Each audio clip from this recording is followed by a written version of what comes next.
ఏపీలో యూరియా సరఫరాపై దుష్ప్రచారాన్ని ఖండించారు సీఎం చంద్రబాబు. మంత్రులు కూటమి సర్కార్పై అక్కసుతో వైసీపీ దిగజారుడు రాజకీయం చేస్తోందన్నారు.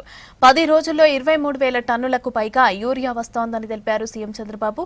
ఇక ఉపరాష్ట్రపతి ఎన్నికలో రాధాకృష్ణన్కు మద్దతిస్తామని తెలిపారు మంత్రి లోకేష్. అయితే తెలుగు ఎంపీలంతా కూడా సుదర్శన్ రెడ్డికే ఓటేయాలని, టీడీపీ తమ మూలాలను మర్చిపోవద్దని సూచించారు మాజీ MP Undavalli Arun.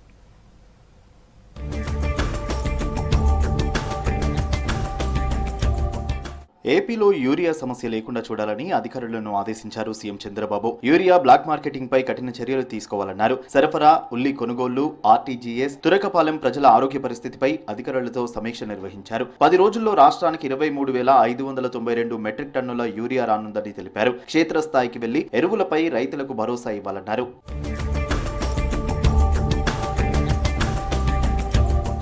NDA కూటమితో TDP పొత్తు 2029 తర్వాత కూడా కొనసాగుతుందన్నారు మంత్రి నారా లోకేష్. ప్రధాని మోదీ నాయకత్వంలో ఉపరాష్ట్రపతి ఎన్నికలో రాధాకృష్ణన్కు మద్దతిస్తామని చెప్పారు. భారత్ ఫస్ట్ నినాదంతో తమ పార్టీ ముందుకెళ్తుందన్నారు. ఢిల్లీలో ఇండియా టుడే సౌత్ కాంక్లేవ్ 2025లో పాల్గొన్నారు మంత్రి. కేంద్రం తీసుకొచ్చిన నూతన విద్యా విధానాన్ని తాము సమర్థిస్తున్నట్లు తెలిపారు. రాష్ట్రంలో యూరియా కొరత అంటూ వైసీపీ దుష్ప్రచారం చేస్తుందన్నారు మంత్రి కొలువు పార్థసారథి. రైతులను భయపెట్టి రాజకీయ లబ్ధి పొందడమే వైసీపీ ఉద్దేశమని విమర్శించారు. కూటమి ప్రభుత్వానికి మంచి పేరు వస్తుందనే అక్కసుతో ఇలాంటి దిగజారుడు రాజకీయాలకు పాల్పడుతుందని మండిపడ్డారు మంత్రి.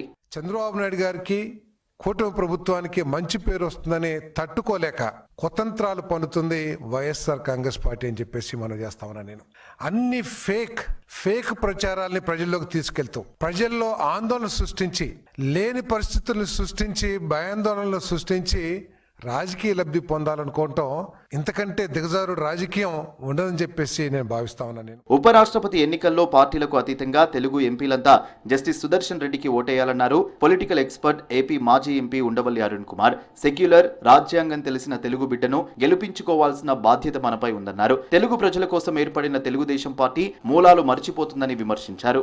ఇప్పుడు మన స్టేట్లో ఉన్నటువంటి అందరు ఎంపీలు కూడా ఆయనకు ఓటేయడానికి ఎలాంటి అభ్యంతరం ఉండదు. ఎందుకంటే అదేంటంటే కూటమిలో మేము భాగస్వాములం కదా అని టీడీపీ వారు అనుకోక్కర్లేదు. ఎందుకంటే ఆ పార్టీ పేరే తెలుగుదేశం పార్టీ.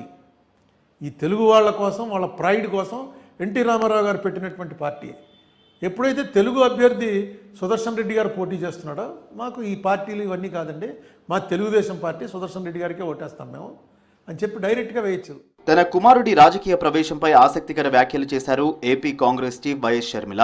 ఏపీ కర్నూలులో ఉల్లి మార్కెట్ను కొడుకు రాజారెడ్డితో కలిసి సందర్శించారు షర్మిల. గిట్టుబాటు ధర అందుతుందో లేదో రైతులను అడిగి తెలుసుకున్నారు. ఆ సందర్భంగా రాజారెడ్డి రాజకీయాల్లోకి రావడంపై స్పందించారు షర్మిల. తన కుమారుడు రాజారెడ్డి అవసరమైనప్పుడు రాజకీయాల్లోకి వస్తాడని తెలిపారు.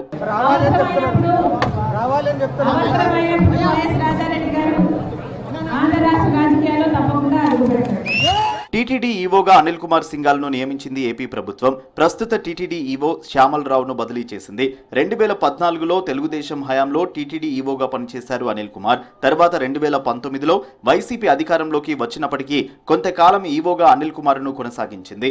తర్వాత 2020 అక్టోబర్ 4న ధర్మారెడ్డి నియమితులయ్యారు. తాజాగా అనిల్కు మళ్లీ బాధ్యతలిచ్చింది కూటమి ప్రభుత్వం.